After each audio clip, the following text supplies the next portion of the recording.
story I often like to recount is a story I heard many years ago.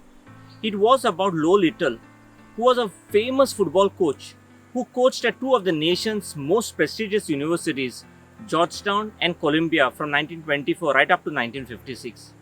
Now, one year when Lo Little was coaching Georgetown, there was a youngster on the squad who was not a great player, but whose personality served as a moral booster for the whole team. Little worked hard with the boy every day. Yet, the young man just did not get any better. But the boy was persistent and worked very hard. In fact, the boy never missed a practice in his 4 seasons on the team. Now, Lo Little was deeply fond of the boy. He liked the proud way he often walked arm in arm with his father to the ground. If the team was in the lead, the coach let him get into the game occasionally for at least the last few minutes of play. Now, one day, about a week before the big final with Fordham, the boy's mother called Lo Little on the phone. "My husband died this morning of heart attack," she said. "Will you tell my boy? He'll take it much better if it comes from you." Little broke the news and the boy went home sorrowfully. He was back 3 days later and came straight to Lo Little and he begged, "I want to start in that game against Fordham. I think it's what my father would have liked the most." Little hesitated and then agreed, "Okay son, you'll start. But you'll only be there for a little while because this is a championship game and I cannot take that kind of risk today. You aren't good enough and you know it." "Coach, I have to do this for my father," the boy pleaded. "Just put me in for the first play and then you can take me out of the game." Little was overcome with sympathy. How could he not grant the boy his wish?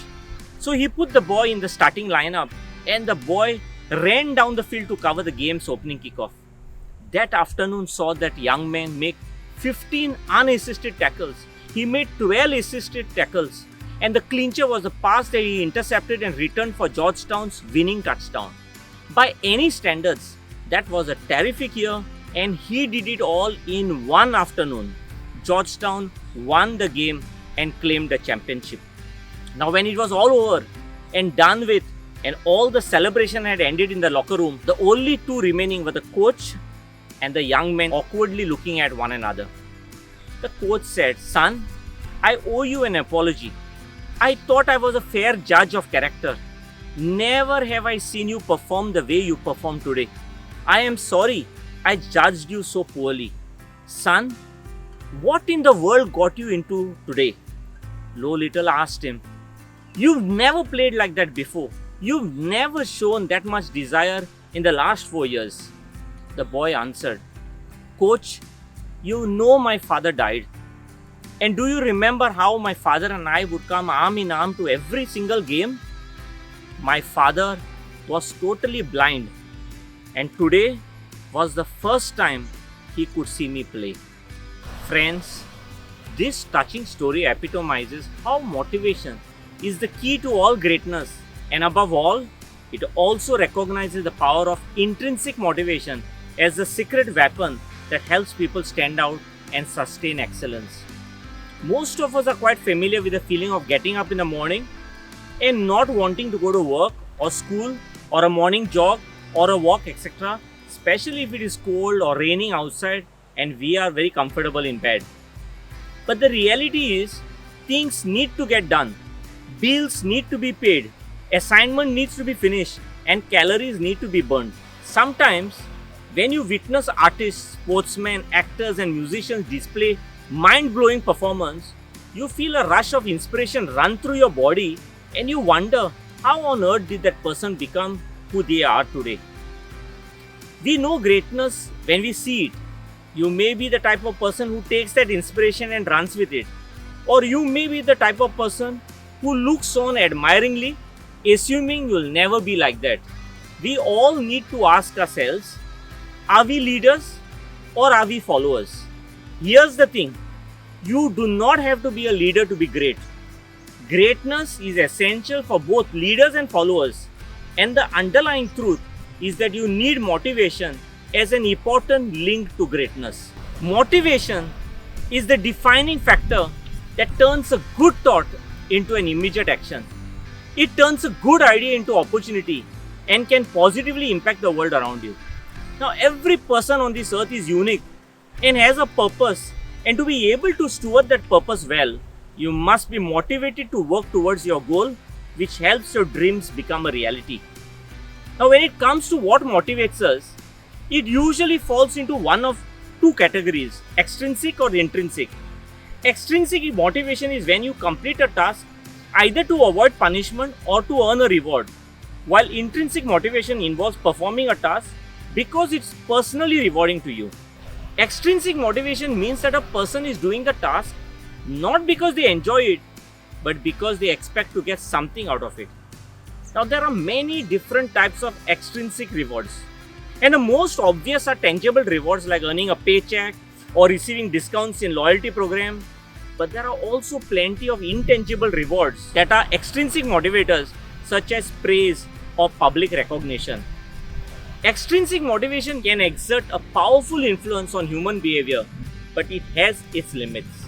Alfie Kohn studied motivation extensively, and in his book titled Punished by Rewards, shows in detail that extrinsic motivation has some serious drawbacks. First, it is not sustainable because as soon as you withdraw the punishment or reward, the motivation disappears. Second, you get diminishing returns. To get the same motivation next time, you require to give bigger and bigger rewards. And third, it hurts intrinsic motivation. Punishing or rewarding people for doing something removes their own inner desire to do it on their own through a process called as over-justification. Now, in one of Kohn's examples, children in a small town were given points for every book that they read at a local library during the summer vacation. The points could be redeemed for a free pizza to encourage reading. Now, the children in the program did indeed read more books than other children. But after the program ended, when reading no longer paid off, children read far few books than others. Their own intrinsic desire to read books had been subsumed by the extrinsic reward, and when the pizza went away, so did the motivation. While tangible rewards have been found as a necessary motivator, according to a new research by Harvard Business School, cash matters in people's lives, but it is not all that matters. What people crave for is praise, recognition, or even just saying thank you for a job well done.